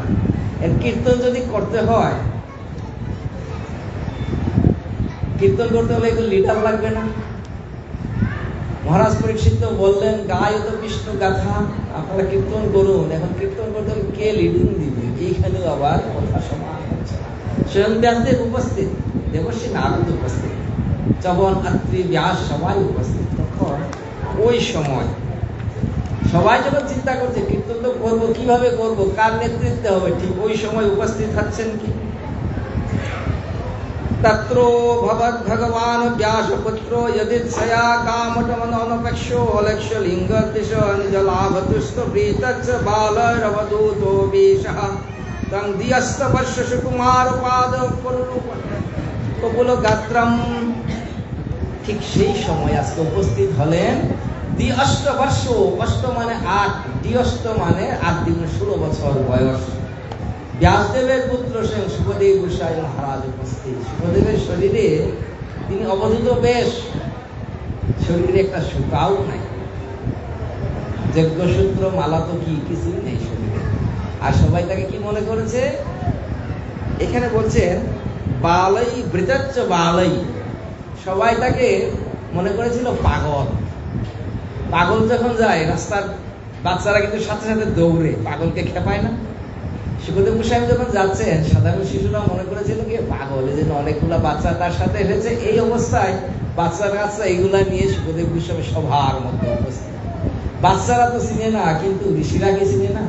আজকে সবাই যখন দেখলে সুখদেব গোস্বামী উপস্থিত, সুখদেবের পিতা ব্যাসদেব উপস্থিত, ব্যাসদেবের পিতা পরাশর মুনি উপস্থিত, তারও পিতা তিনি উপস্থিত, ব্যাসদেবের গুরুদেব স্বয়ং দেবর্ষী নারদ তিনি উপস্থিত। কিন্তু তারা তো জানেন আজকে সুখদেব কত বড় তাৎপর্যপূর্ণ। সুখদেব যখনই আসলেন সভার মধ্যে, প্রত্যুত্থিতাস্তে মনয় শাসনৈক্য তল্লক্ষণৈক্য অভিগুণবর্চসম, তিনি এই যে পাগলের মতো অবস্থা নিয়ে আসলেন, কিন্তু তাকে দেখে ঋষিরা সবাই নিজের আসন থেকে দাঁড়িয়ে গেল। নিতাই গৌর হরি জয় জয় সুখদেব গোস্বামী মহারাজ কি জয়। সুখদেব আজকে উপস্থিত হয়েছে। ঋষিরা দেখুন, ঋষিরা কত বড় বয়স্ক ভজন সাধনশীল। তারা 16 বছরে সেই আমাদের সুখদেব গোস্বামীকে দেখে সাথে সাথে ভাগবতের শব্দ কিন্তু চিন্তা করুন, বলছে প্রত্যুত্থিতাস্তে আসনেভ্য, নিচের আসন থেকে দাঁড়িয়ে তাকে স্বাগতম জানান। বলছেন আপনি একমাত্র উপযুক্ত এখানে বসা। আর সুখদেব কেমন? সুখদেব যখন পৃথিবী ঘুরে বেড়াচ্ছেন, এমন ভাবে তিনি কোনো জায়গায় থাকেন না বলে একটা গরুর দুধ দোয়াতে কত সময় লাগবে? গোধূমন কাল। গাভীর দুধ দইতে নাই আধা ঘন্টা সময় লাগে, 1 ঘন্টার বেশি কি সময় লাগে? জার্সি গরুর কথা কিন্তু বলছি না, 30 লিটার 50 লিটারের গাভীর, আমাদের দেশি গায়ের কথা। হ্যাঁ, আধা ঘন্টার বেশি কি সময় লাগে? বলছে গোধূমন কাল, একটি গরুর দুধ দিয়ে নিতে যে সময় লাগে তত সময় তিনি এখানে অবস্থান করেন না। আর এখানে তুমি বসবেন? সবাই যখন বলেন একটু বসলেন, কিন্তু মুখে কোনো কথা নেই। সুখদেব গোস্বামীকে বসানোর পর পরীক্ষিত মহারাজ উপযুক্ত ভাবে সম্মান দিয়ে আজকে সুখদেবের কাছে পরীক্ষিতের প্রশ্ন। প্রথম স্কন্ধে একেবারে শেষ দিকের কথা। ততো পৃচ্ছামি সংসিদ্ধিম যোগিনাং পরমং গুরুম পুরুষৈশ্য যৎ কার্যং ম্রিয়মানৈশ্য সর্বথা যৎ শ্রুতৈব্যো মথজৈপ্যং যৎ কর্তব্যং ঋভি প্রভু স্মর্তব্যং ভজনীয়ং বা ব্রহ্মযদ্বা বিপর্যয়ম। বলছেন আজকে পরীক্ষিত মহারাজ হাত জোড় করে সুখদেব গোস্বামীর কাছে প্রশ্ন করছেন, অত পৃচ্ছামি সংসিদ্ধিম, আমি আপনার কাছে একটি প্রশ্ন করছি, বড় প্রশ্ন, ভক্তি সহকারে জানতে চাচ্ছি। সেটা হচ্ছে যোগিনাং পরমং গুরুম, এই যে এখানে যোগীকুল আছে, ভক্তগণ আছেন, আপনি তাদের গুরুর গুরু। আমি বুঝতে পারছি, আমি চিনি না, কিন্তু সবাই আপনাকে যে মর্যাদা দিল এখানে বুঝতে পারছি। যোগিনাং পরমং গুরুম, আপনি সবার উপরে অবস্থান করছেন। পুরুষৈশ্য যৎ কার্যং ম্রিয়মানৈশ্য সর্বথা, বলছে পুরুষৈশ্য যৎ কার্যং ম্রিয়মানৈশ্য, একজন মুমূর্ষ রোগী যে মারা যাবে সে তো রোগী অবশ্যই, ভাগবত রোগী বলেন না, একদম ম্রিয়মানৈশ্য পুরুষৈশ্য, ম্রিয়মান মরে যাচ্ছে যে মানুষটা, তার কর্তব্য কি? কে মারা যাচ্ছে? 7 দিনে মারা যাবে। আসলে কে মারা যাবে? আরে 7 দিনের মধ্যে আমরা সবাই মারা যাব। হরে কৃষ্ণ। পরীক্ষিত আমাদের প্রতিনিধি হয়ে প্রশ্ন করছেন, তো নিজের প্রশ্ন না। পরীক্ষিত এই প্রশ্নের উত্তর তিনি জানেন। কেন বলছি? পরীক্ষিত যে আমরা আগে বলেছিলাম মাতৃগর্ভে ভগবানকে দেখার পর ওই শ্রীমূর্তি পরীক্ষিত একটু 1 সেকেন্ডের জন্য ভোলেননি, সবসময় ওই মূর্তিকেই চিন্তা করে। এত বড় শুদ্ধ ভক্ত, তার কি এর তত্ত্বকথা জানার কোনো বাকি আছে? তিনি জানেন, কিন্তু আমাদের জন্য তিনি প্রতিনিধি হয়ে প্রশ্ন করছেন। আবার বলছেন কি, यत् श्रुतैब्यो मतदैव्यं यत् कर्तव्यो निभि प्रभु स्मर्तव्यो भजनीयं वा ब्रूहीयद्वा विपर्जयं। বলছে অন্তিম সময় যার উপস্থিত, সে কার জপ করবে, কার স্মরণ করবে, কার ভজন করবে, আর ব্রূহীয়দ্বা বিপর্যয়ম, কি কি ত্যাগ করা উচিত সেটাও আপনি বলে দেন। এই প্রশ্নের পরে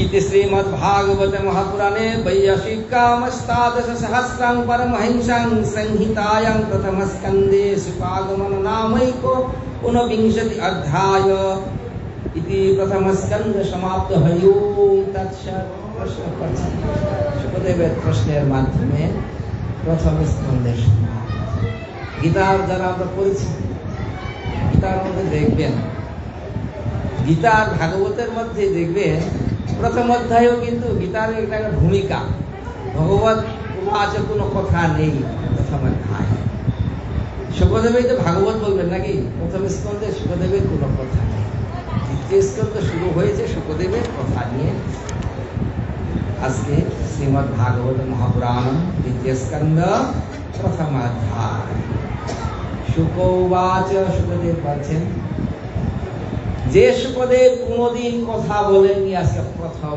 কথা বললেন সুখদেব গোস্বামী থেকে গেলেন তিনি ওই যে বললেন গোধন কাল তিনি অবস্থান করেন না কিন্তু এখন তো তার বসতে হবে উত্তর দিতে হবে মহারাজ তিনি বলছেন বর্যানেশতে প্রশ্ন কৃত লোকহিতং রিপো আত্মবিদ সম্মত পুংসং শ্রুতব্যাদিষু পরঃ শ্রুতব্যাদি নিরাজেন্দ্র নিরাংসন্তি সহস্রত আপশ্যতমত্ত তত্তম গৃহেষু গৃহমেধিনাম বর্যানেশতে প্রশ্ন কৃত লোকহিতং রিপো বলেন মহারাজ আপনি যে প্রশ্ন করলেন জগতে কত প্রশ্নই তো আছে আপনার প্রশ্ন সবচাইতে তাৎপর্যপূর্ণ প্রকৃত প্রশ্ন আর কৃত লোকহিতং রিপো যে প্রশ্ন করেছেন এত বড় প্রশ্ন যে করতে পারে তার কাছে উত্তর তো অজানা থাকার কথা না আপনি উত্তর জানেন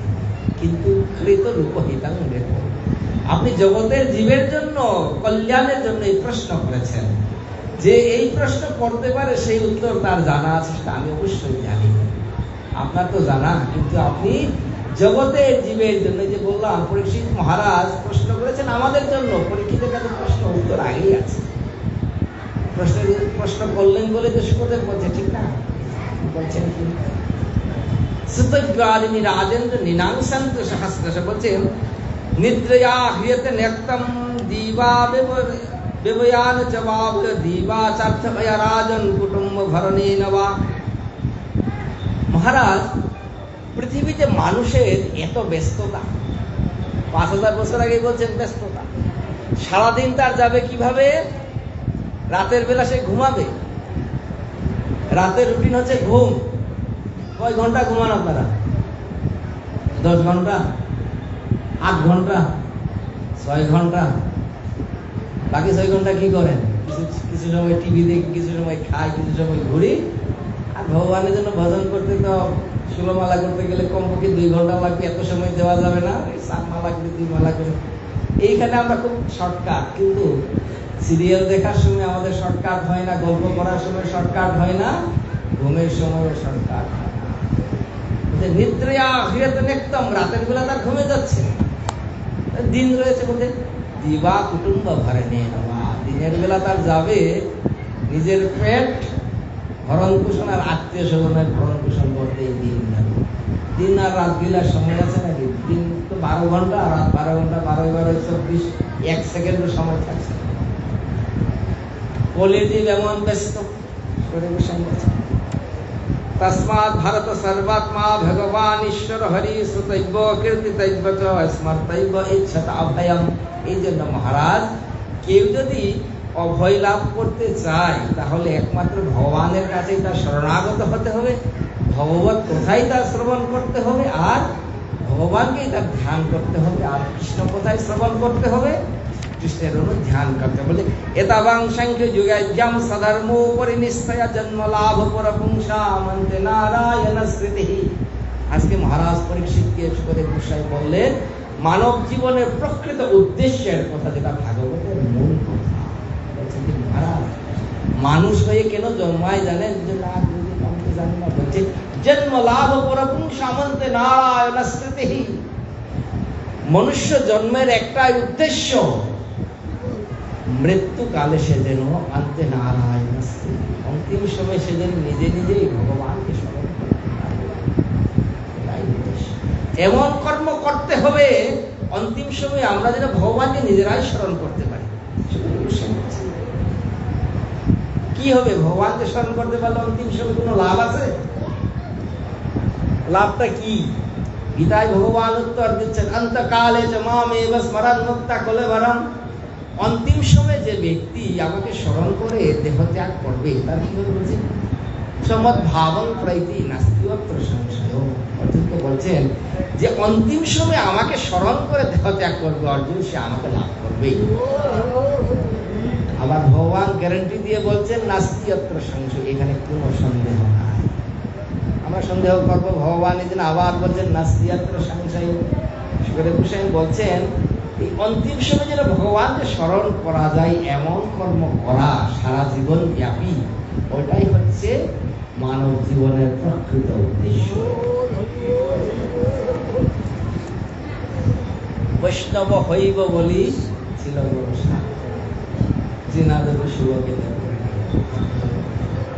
আমরা কি বৈষ্ণব হতে পারবো? বৈষ্ণব হওয়ার দরকার নেই, বৈষ্ণবের দাসের অনুদাস হতে হবে। বৈষ্ণব কি হওয়া যায়? যেখানে স্বয়ং মহাপ্রভু বলছেন, মহাপ্রভু নিজে নিজের পরিচয় দিচ্ছেন, নাহং বিপ্র নাহং নরপতি, আমি ব্রাহ্মণ না, ক্ষত্রিয় না, বৈশ্য না, শূদ্র না। চতুর্বর্ণের বাইরে চলে গেলে মহাপ্রভু আবার বলছেন কি আমি আবার চারি আশ্রম, ব্রহ্মচর্য, গানপ্রস্থ, তারপরে বানপ্রস্থ, তারপর সন্ন্যাস। বলে আমি চারি আশ্রমের কোথাও না, চারি বর্ণের কোথাও না। আমার মূল পরিচয় হচ্ছে কি গোপীভট্টু, গোপীভট্টু পদ কমলয় দাস দশাম দাস। গোপীপতি ভগবান গোবিন্দ কৃষ্ণের যারা দাস, আমি তার দাসের দাস। মহাপ্রভু নিজের পরিচয় দিচ্ছেন। তাহলে আমাদের কি হতে হবে? বৈষ্ণবের দাসের অনুদাস যদি আমরা হতে পারি তাহলেও জীবন আমাদের সার্থক হয়ে যাবে। বৈষ্ণবের এমন কৃপা, গুরুদেবের এমন কৃপা। এই যে গুরু বন্দনা হলো না, যাচি দেবল হরিনাম। গুরুদেব উপযাচক হয়ে আমাদের কৃপা করছেন, এরপরে যদি আমরা কৃপা গ্রহণ করতে না পারি, বৈষ্ণব দাস কি করে? সেই গুরুদেবের চরণে আমাদের আর মতি হচ্ছে না। বৈষ্ণবদের রুয়ত বৈষ্ণব দাস। বৈষ্ণব দাসের কি মতি হয়নি? বৈষ্ণব দাসের তো মতি হয়েছে। বৈষ্ণব দাস আমাদের কথা বলছেন, মূর্খ তোমাদের আর মতি হচ্ছে না গুরুর চরণে। গুরু গোবিন্দের চরণে যদি ভক্তি না থাকে তাহলে কি কিছু হবে? আজকে ভগবানকে তখন সুখদেব গোস্বামী বলছেন কি জন্মলাভ পরম পুংসাম। হে মহারাজ, আমি আপনাকে ইদং ভাগবত নাম পুরাণং ব্রহ্ম সংহিতম অজিতবান দাপর আদৌ পিতু দর্পায় নাদহম। আমি আমার পিতৃদেবের কাছ থেকে দ্বাপর যুগে যে ভাগবত শ্রবণ করেছিলাম সেই ভাগবত আমি আপনাকে শ্রবণ করাচ্ছি। খট্টাঙ্গ নাম রাজর্ষি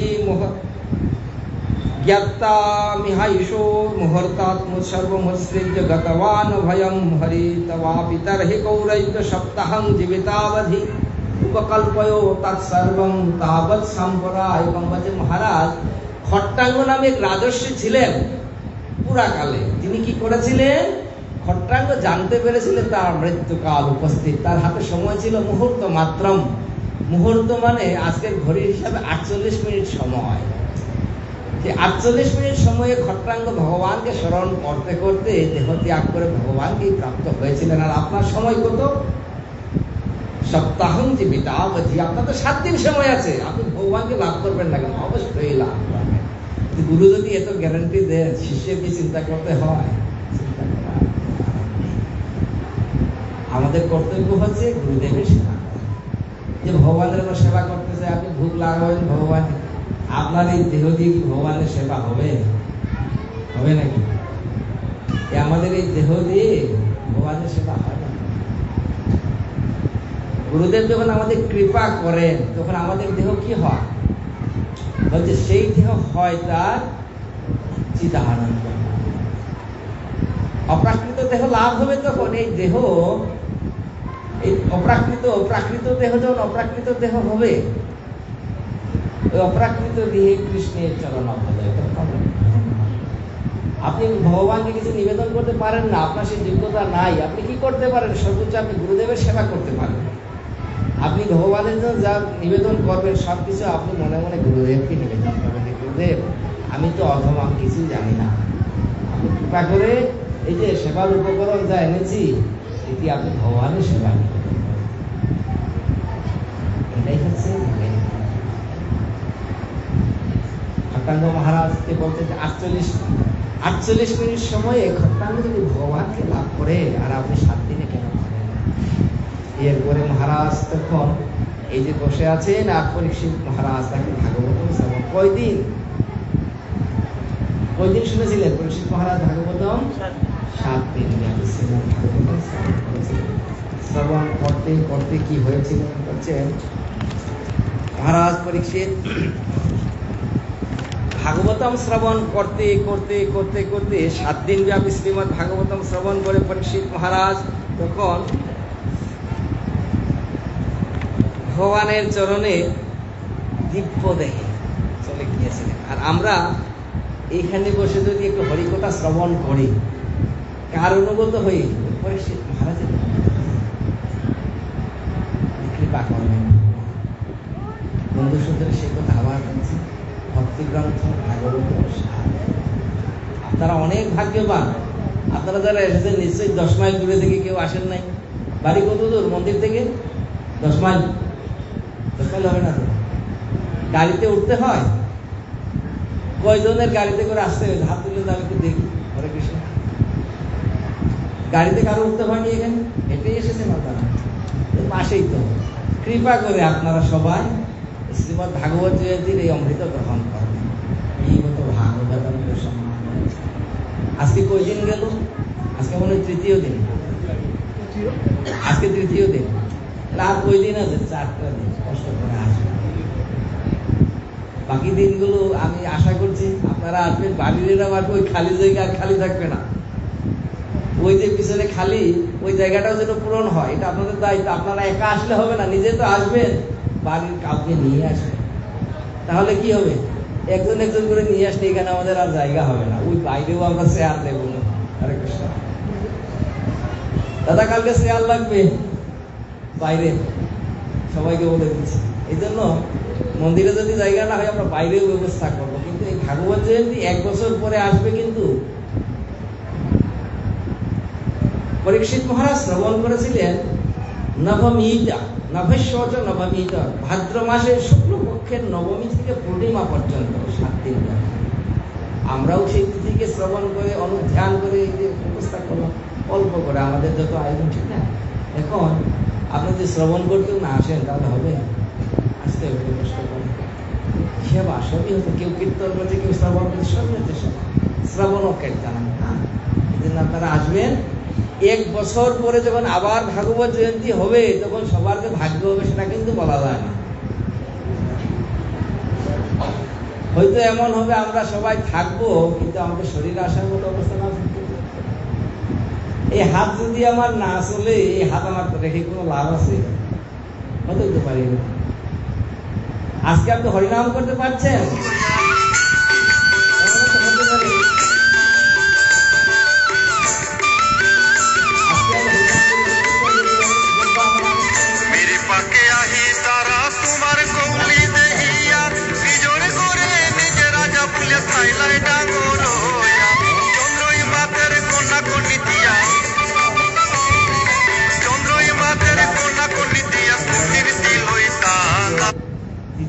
ভাগবত জয়ন্তী আমরা এখানে বিশ্রাম দেব। একটাই প্রার্থনা, সবাই এখানে উপস্থিত হবেন, প্রভু সুন্দরের কথা শ্রবণ করবেন, সন্ধ্যা আরতিতে চেষ্টা করবেন, অন্তত পক্ষে সপ্তাহে 1 দিন মন্দিরে আসার চেষ্টা করবেন। 1 দিনের কথা বলছি।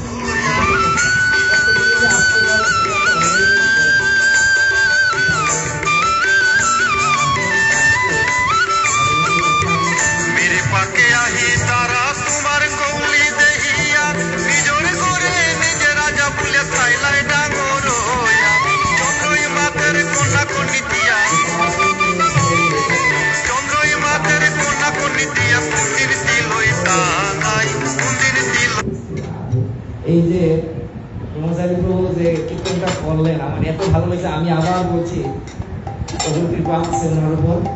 আপনারা যদি সন্ধ্যায় আসেন বা কীর্তন শুনবেন তো আপনার প্রত্যেক এইটাও কিন্তু একটা বড় ভাগ্য।